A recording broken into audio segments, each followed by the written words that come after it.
চুকনগরে প্রায় 10 থেকে 12,000 মানুষ নিহত হয়েছে আর কি, মাত্র 5 ঘন্টার অপারেশনে। পাকিস্তান রাষ্ট্র আবার ভেঙে বাংলাদেশ প্রতিষ্ঠা করার ক্ষেত্রে তারা মনে করছে যে এর পেছনে হিন্দুদের প্ররোচনা, ভারতের প্ররোচনা বেশি আছে। এই কারণে তারা হিন্দু ধর্মাবলীরা মূল টার্গেটে পড়ে। যারা গণহত্যার স্বীকৃতির জন্য দাবি আদায়ের সংগ্রামের সাথে যুক্ত, তাদের মূল ফোকাসটা ছিল 25-26 মার্চ।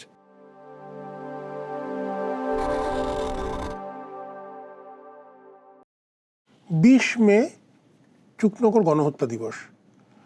1968 সালে ভিয়েতনামের মাইলাই গণহত্যা, 71 সালের 25 ও 26শে মার্চ ঢাকার গণহত্যা এবং 95 সালের বসনিয়া যে স্রেব্রেনিকা গণহত্যা হয়েছিল, তার চেয়ে এই চুকনগর গণহত্যা কেন আলাদা? এই বিষয়টি নিয়ে কথা বলবো মুক্তিযুদ্ধ গবেষক এবং সাংবাদিক রাশেদুর রহমানের সঙ্গে। আপনাকে স্বাগত চর্চায়। ধন্যবাদ, আপনাদেরকেও স্বাগত। আপনি দীর্ঘদিন মুক্তিযুদ্ধের ইতিহাস নিয়ে লেখালেখি করছেন, ইতিহাসের বিভিন্ন উপাদান মানে খুঁজে সেগুলোকে জনসম্মুখে নিয়ে আসছেন। এই চুকনগর গণহত্যা দিবস আসলে অন্য গণহত্যাগুলোর চেয়ে আলাদা কেন? মানে চুকনগর গণহত্যা কেন আলাদা?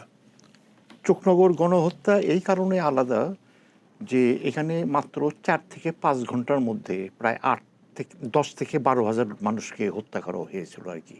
তো পৃথিবীর ইতিহাসে এত বড় গণহত্যা অনেক হয়েছে, কিন্তু স্বল্প সময়ে বৃহৎ গণহত্যা পৃথিবীতে আর কখনো ঘটছে কিনা আমাদের সমসাময়িক ইতিহাসে আমাদের কাছে এই তথ্য নেই।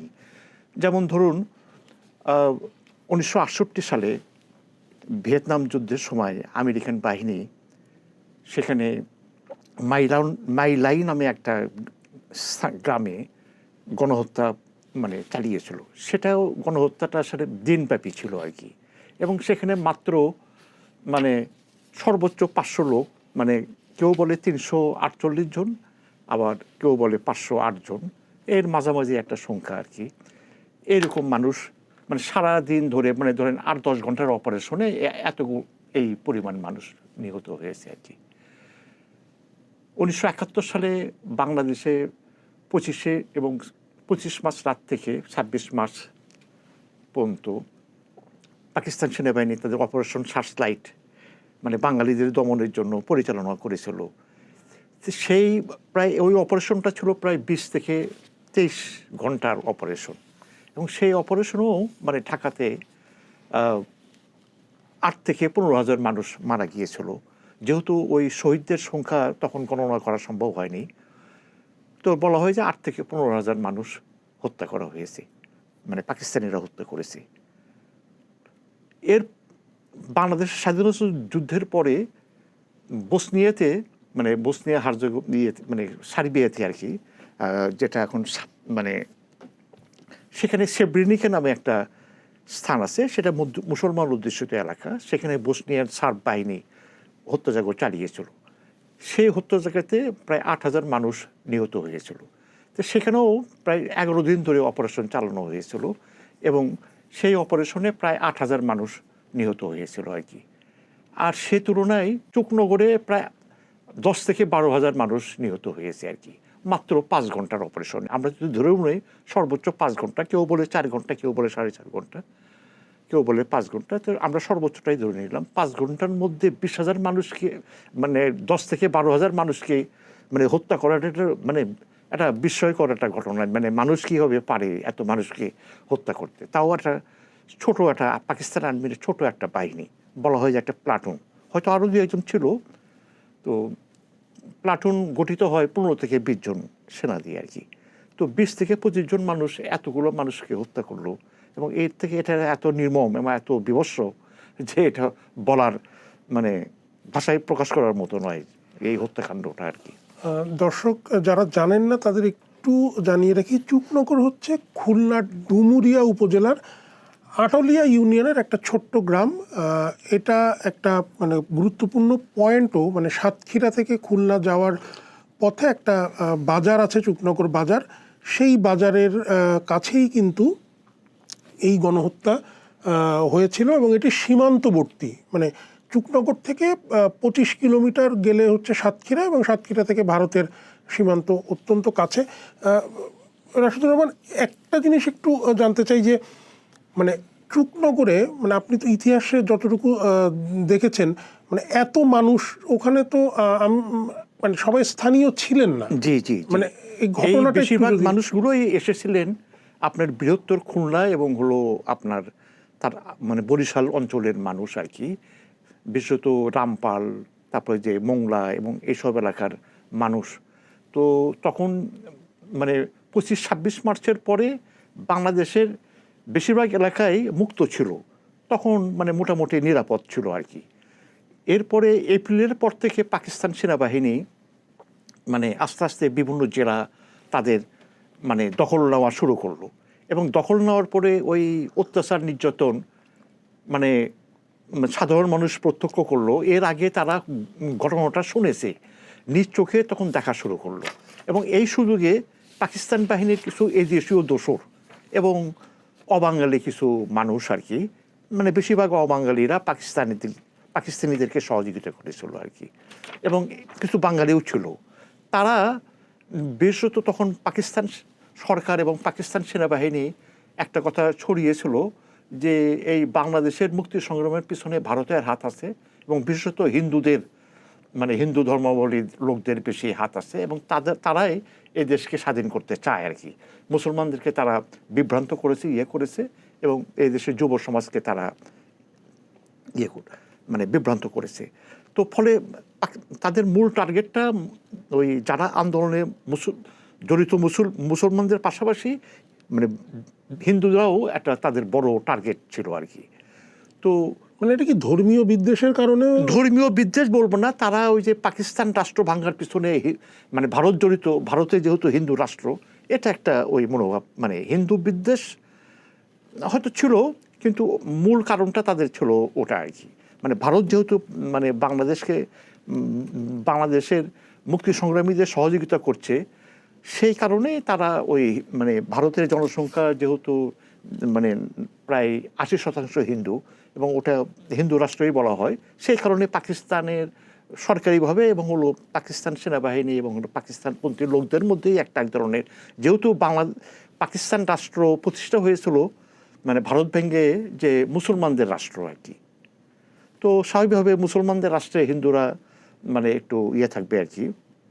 তো এই রাষ্ট্র পাকিস্তান রাষ্ট্র আবার ভেঙে বাংলাদেশ প্রতিষ্ঠা করার ক্ষেত্রে তারা মনে করছে যে এর পেছনে হিন্দুদের প্ররোচনা, ভারতের প্ররোচনা বেশি আছে, এই কারণে তারা হিন্দুর ধর্মাবলীরা মূল টার্গেটে পড়ে। তো এপ্রিল মাসের পরে আপনার সারা বাংলাদেশে ওই হিন্দুদের গ্রাম, হিন্দুদের বাড়িতে আক্রমণ এগুলি শুরু হয়ে যায় আর কি। এর ফলে হিন্দুরা তাদের জীবন বাঁচাতে এবং বাঁচাতে পালিয়ে ভারতে মানে আশ্রয় নিতে থাকে আর কি। তো ওই পর্যায়ে মানে ওই চুকনগর ছিল একটা ট্রানজিট পয়েন্ট। এখন বাংলাদেশের যোগাযোগ ব্যবস্থা অনেক ভালো হয়েছে, মানুষ বিভিন্ন দিক দিয়ে বিভিন্ন জায়গায় যেতে পারে। তখন একটা নির্দিষ্ট বিশেষত মানে নদী কেন্দ্রিক যাতায়াত ছিল বেশি আর কি, মানে বেশিরভাগ সড়ক কাঁচা ছিল, মানে সেখানে চলাচলের মানে খুব মানে কষ্ট হতো। নদীপথে মানুষ, চুকনগর হয়ে নদীপথে মানুষ মানে ভারতের উদ্দেশ্যে যাত্রা করত। তো ওই 20 মের আগে কয়েকদিন ধরে অনেক মানুষ ওই চুকনগরে এসে আশ্রয় নিয়েছে। ফলে আসলে চুকনগরের হয়তো স্থানীয় মানে মানুষের মানে জনসংখ্যা হয়তো ছিল হয়তো কথার কথা ধরে আমরা স্ট্যাটিস্টিক জানি না, হয়তো 2 থেকে 2,500 বেশি হয়তো মানুষ ছিল না। কিন্তু এই বেশিরভাগ মানুষই তখন প্রায় 40 থেকে 50,000 লোক বলা হয়, 40 থেকে 50,000 লোক চুকনগর বাজারে এবং আশপাশ এলাকায় ছিল আর কি। পাকিস্তান বাহিনী আক্রমণ করার যখন শুরু করে তখন কিছু লোক পালিয়ে যেতে সক্ষম হয়, আর এই 10 থেকে 12,000 মানুষ মানে হত্যাকাণ্ডের মানে নিহত হয় আর কি। চর্চা.com-এ রাশেদুর রহমানের এই চুকনগর দিবস উপলক্ষে একটি লেখা প্রকাশিত হয়েছে, সেখান থেকে কিছুটা অংশ একটু আপনাদের জন্য পড়ে শোনাই। রাশেদুর রহমান লিখেছেন, 18 এবং 19 মে 1971 সালের নৌকায় করে ভদ্রা নদী এবং ঘ্যাংরাইল নদ দিয়ে 50,000-এর বেশি মানুষ চুকনগরের পাতখোলা বিল, কাঁচাবাজার, মাছবাজার, কাপুরিয়াপট্টি, গরুহাটা, বাজারের কালী মন্দির, বটতলা সহ বিভিন্ন জায়গায় অবস্থান নেন। চুকনগরে মানুষ আসছিল নানা প্রান্ত থেকে, উদ্দেশ্য ওখানে রাত কাটিয়ে পরদিন সীমান্তের উদ্দেশ্যে যাত্রা। মানুষের ভিড়ে চারদিক গমগম করছিল, কেউ রান্না করছেন, কেউ সওদাপাতি কিনছেন, কেউ জিনিসপত্র গোছাতে ব্যস্ত। 20 মে বৃহস্পতিবার সকালে অল্প সংখ্যক মানুষ ভারতের পথে রওনা দিয়েছিলেন, বাকিরা রওনা দেওয়ার প্রস্তুতি নিচ্ছিলেন। এমন সময় হঠাৎ বেলা 11টার দিকে সাতক্ষীরা খুলনা মহাসড়ক ধরে পাকিস্তান সেনাবাহিনীর একটি ক্ষুদ্র দল ট্রাক ও জিপে করে চুকনগর বাজারের পশ্চিম পাশে ঝাউতলায় আসে। সামনে পাতখোলা মাঠ তখন লোকারণ্য। পাকিস্তানি সেনাদের দল ঝাউতলায় পৌঁছেই ভাগ হয়ে পাতখোলা বিল থেকে চাঁদনী, ফুটবল মাঠ, চুকনগর স্কুল, মালতিয়া, রায়পাড়া, দাসপাড়া, তাঁতিপাড়া, ভদ্রা ও ঘ্যাংরাইল নদীর পাড়ে জমা হওয়া মানুষের উপর গুলি চালাতে শুরু করে। 4-5 ঘন্টা ধরে চলে এই গুলিবর্ষণ। চুকনগরের আকাশ বাতাসে ছড়িয়ে পড়ে গুলির শব্দ আর অস্পষ্ট আর্তনাদ ও মৃত্যু যন্ত্রণা। রক্তে ভিজে যায় পাতখোলা মাঠ, চুকনগর বাজার, মন্দির প্রাঙ্গণ ও আশপাশের এলাকা। ভদ্রা নদীতে নৌকায় অবস্থান করছিলেন অনেক মানুষ, তারাও রেহাই পাননি। সেদিন যারা নদীর ওপারে পৌঁছতে পেরেছিলেন তারাই বাঁচতে পেরেছিল। ভদ্রা নদীর জল সেদিন লাল টকটকে রক্তে ভেসে গিয়েছিল। কোথাও লাশের কারণে নদীপথ আটকে যায়। এই যে গণহত্যার এত বড় ঘটনা, বাংলাদেশে এই ঘটনা বাংলাদেশের সারা বাংলাদেশের মানুষ কিন্তু জানতে পারে মুক্তিযুদ্ধের বেশ অনেক বছর পরে 1993 সালে প্রথম একটু জানা যায় এই ঘটনা। হ্যাঁ, এই বিষয়টা একটু বলবেন। গণহত্যা নিয়ে তো বাংলাদেশে অনেক দিন ধরেই কথা হচ্ছে, বা পাকিস্তানি বাহিনীর এই ইতিহাসটা কেন চাপা পড়ে থাকলো? চাপা পড়ে থাকার পিছনে কারণ হলো যে আসলে বাংলাদেশে বিভিন্ন স্থানে অনেক গণহত্যা হয়েছে আর কি। তো সেগুলি মানুষ সেগুলি সেই গণহত্যার কথা জেনে যে যেখানে জানতে পেরেছে সেটা শুনে ও স্তম্ভিত হয়েছে।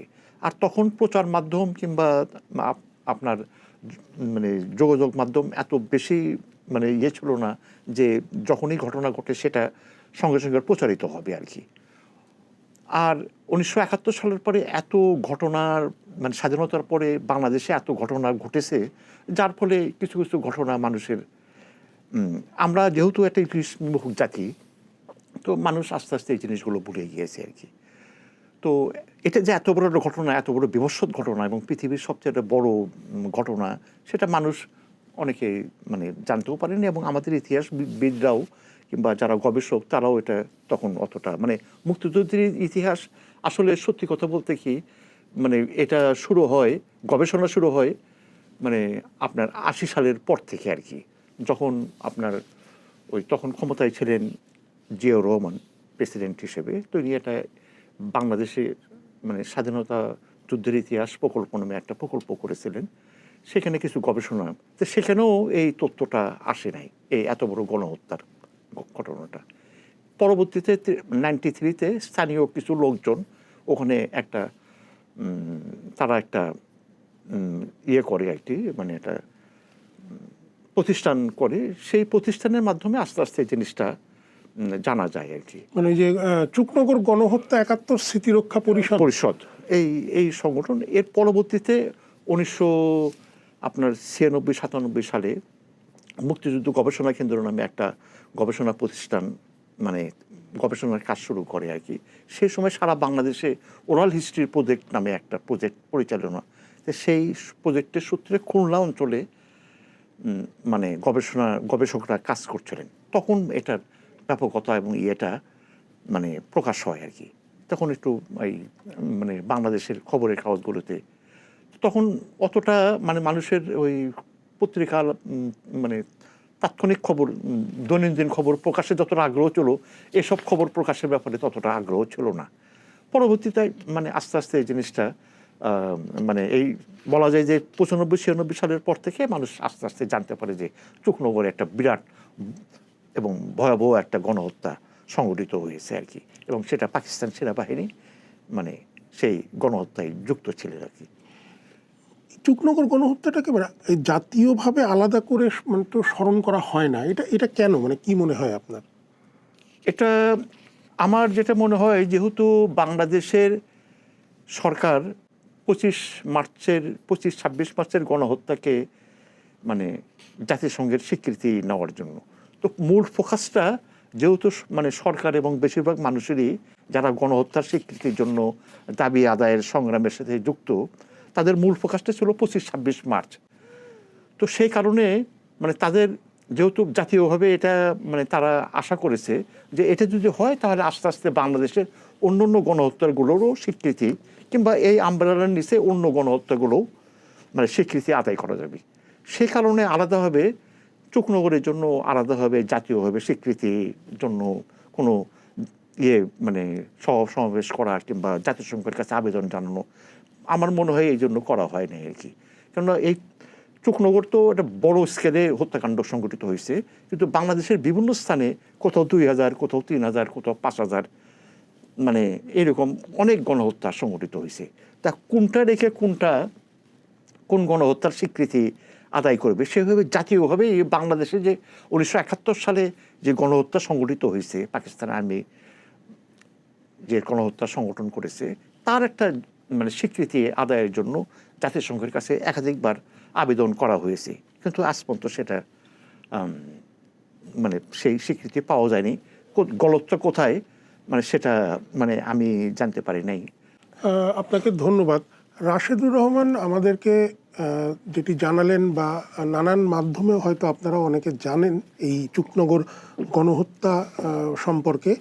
4 থেকে 5 ঘন্টার মধ্যে প্রায় 10 থেকে 12,000 মানুষকে নৃশংসভাবে হত্যা করেছিল পাকিস্তানি সেনাবাহিনী 1971 সালের 20 মে।